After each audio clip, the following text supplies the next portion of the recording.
it's very difficult, you know, to be with him. It was for me, and to love him, and to enjoy so much being around him, and then he left. A child especially, I think, maybe others felt it in different ways, but for me it was very painful because he wasn't there, and he was in India. And after all, you see, after he left, I found out who people thought he was. I don't know who I thought he was when he was there, but for me, he was Baba, and he was everything. He was very familiar to me, and I loved him. And I felt that he loved me. He was so sweet to me. He teased me. He patted me. He embraced me. He thought of me.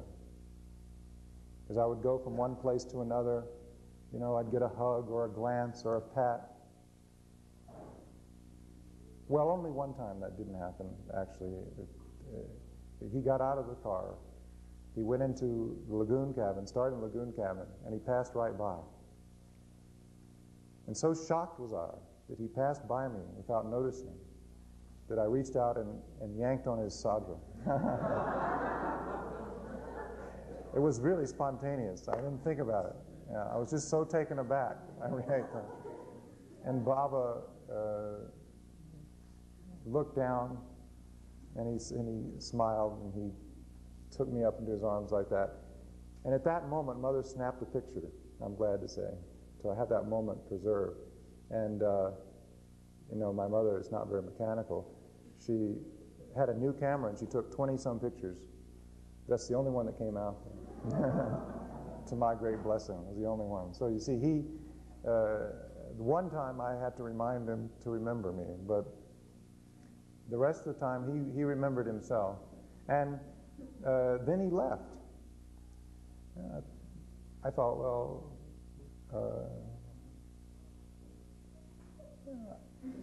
now they say, you know, he's the Christ, and that's wonderful, but he doesn't remember me. If he is all that, now he's away in India and he's doing all these things, he doesn't remember me. This is, of course, how a child, it's important to be remembered. And I used to wander around in the woods of the center after Baba left, wondering if he remembered me. And I would think about him. I wrote little poems, terrible little poems, but anyway, I wrote them. And wondered, you see, does he remember me? Does he think of me?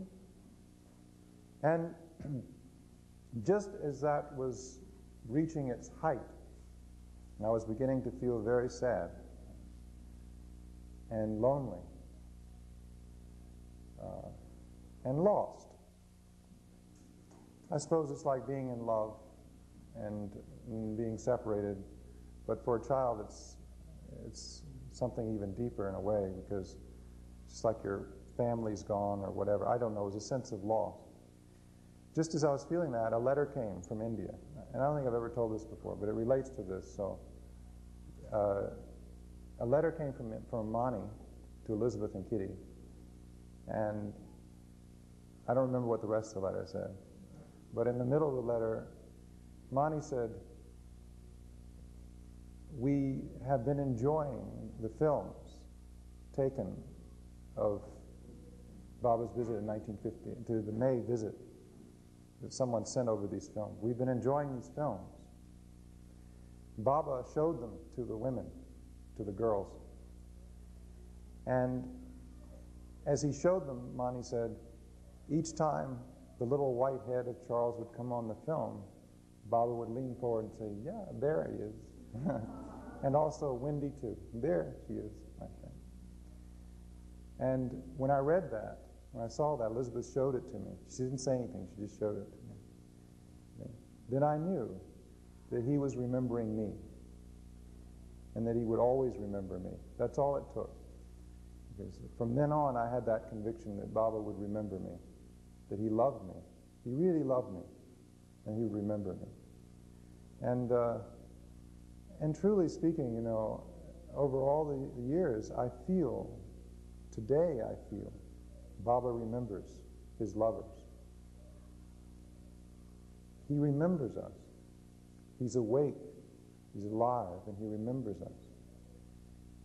And our remembrance of him deepens our awareness of his remembrance of us, which is constant, which is always there. It's just that it's we who forget to remember him.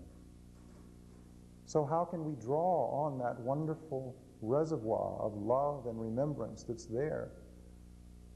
It isn't as though Baba has forgotten us. It's we've forgotten to remember him. So remembrance is, first of all, it seems to me, that waking up of Baba and then discovering he is awake and remembering us. And it's a dialogue. I learned from that experience in 58 that life with Baba is a dialogue between the lover and the beloved.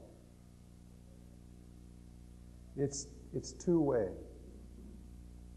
One has to speak with Baba, be in conversation with him in order to hear him. And in any good conversation, one has to listen as well as speak. Depth psychologists, of course, call this the ego-self dialogue. But how much richer it is when it's known as the lover-beloved dialogue. It's a similar dynamic, but much more real and beautiful if you're in love with your true self. And you can see it and know it and experience it as you can with Baba. That's the gift that Baba's given to the world, that we can be in dialogue with who we really are. And remembrance begins the dialogue. It's important to do that. I suppose thirdly, as I was beginning to talk about last night, remembrance does bring everything up to the surface. This is probably the part we all know very well. I think sometimes I've had the misconception in my life with Baba that by remembering Baba somehow I would be able to forget everything else. Remembrance with Baba, though,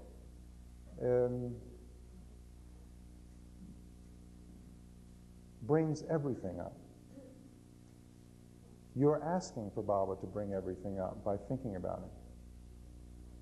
But you see, in thinking about him, truly in the heart, with love, thinking about Baba, then when everything comes up, it can be dealt with more objectively, more detached way.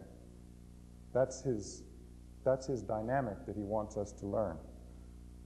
Nevertheless, it comes up and out. It has to, at least in my experience. Nothing can remain hidden, finally, with Baba. Nothing. It all has to come up. And people think, sometimes I've thought in my life, well, I've given this to Baba, or I've given that to Baba. Now, why do I still have the problem? Why is it still difficult? Why is it still painful? I've given it to Baba. Well, the real question there is, you see, if one gives it to Baba, then what you're saying to Baba is, I'm ready to work on it. Bring it back. Let's work on it. Let's get rid of it.